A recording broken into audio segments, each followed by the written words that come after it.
Presentasi pembelajaran kelompok 3. Nilai dan norma konstitusional UUD NKRI 1945 dan konstitusionalitas ketentuan perundang-undangan di bawah UUD. Dengan dosen pengampu, Bapak Anes Dodi Molasi, SOS MSI, MA PhD.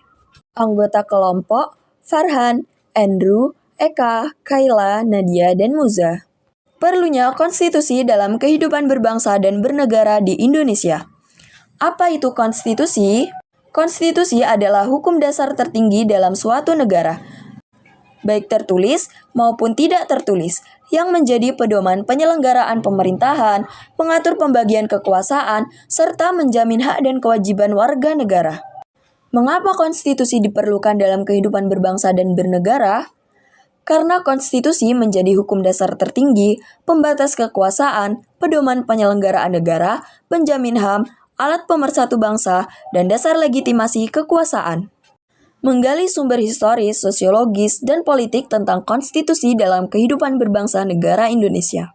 Sumber historis ialah latar belakang sejarah yang melatar belakangi lahirnya UUD 1945.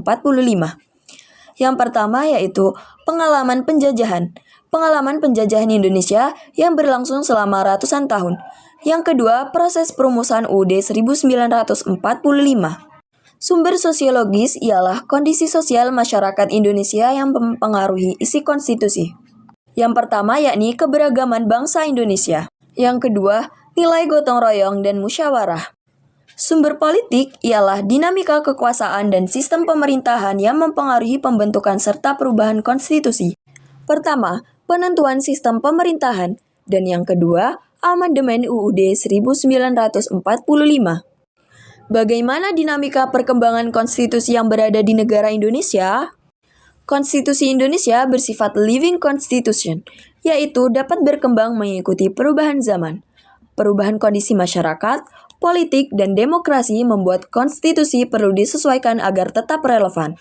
Salah satu bentuknya adalah amandemen UUD 1945 setelah masa reformasi. Amandemen ini bertujuan memperbaiki sistem ketatanegaraan seperti pembatasan masa jabatan presiden, penguatan legislatif, pembentukan Mahkamah Konstitusi, dan perlindungan HAM yang lebih jelas.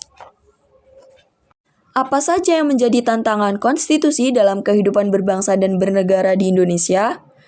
Yang pertama, masih rendahnya pemahaman masyarakat terhadap nilai dan prinsip yang terkandung dalam UUD 1945. Kedua, terjadinya pelanggaran terhadap hak-hak warga negara yang seharusnya dijamin oleh konstitusi. Ketiga, pengaruh kepentingan politik yang dapat menghambat penerapan konstitusi secara adil dan konsisten. Keempat, adanya praktik penyalahgunaan kekuasaan oleh sebagian penyelenggara negara yang tidak sesuai dengan aturan konstitusi. Dan yang terakhir, kurangnya kesadaran hukum masyarakat dalam menjalankan hak dan kewajiban sebagai warga negara. Apa sih esensi dan urgensi konstitusi dalam kehidupan bernegara? Pada dasarnya, konstitusi memiliki peran penting dalam menjaga kehidupan negara agar berjalan dengan baik dan teratur. Konstitusi menjadi pedoman utama bagi pemerintah dalam menjalankan kekuasaan dan tanggung jawabnya. Konstitusi juga menjadi dasar hukum tertinggi yang mengatur sistem ketatanegaraan dan kerja lembaga negara. Selain itu, konstitusi membatasi kekuasaan pemerintah agar tetap berjalan sesuai aturan. Dengan adanya konstitusi, hak dan kewajiban warga negara dapat terlindungi sehingga tercipta kehidupan negara yang adil dan demokratis. Kesimpulannya adalah, konstitusi adalah hukum dasar tertinggi yang menjadi pedoman penyelenggaraan negara, membatasi kekuasaan pemerintah, serta menjamin hak dan kewajiban warga negara.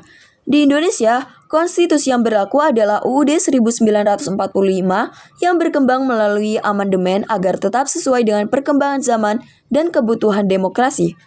Oleh karena itu, pemahaman dan penerapan konstitusi sangat penting untuk menjaga keadilan dan kehidupan negara yang demokratis. Berikut sumber yang digunakan dalam menyusun PPT ini. Mari kita jaga persatuan Indonesia dengan mengamalkan Pancasila. Terima kasih.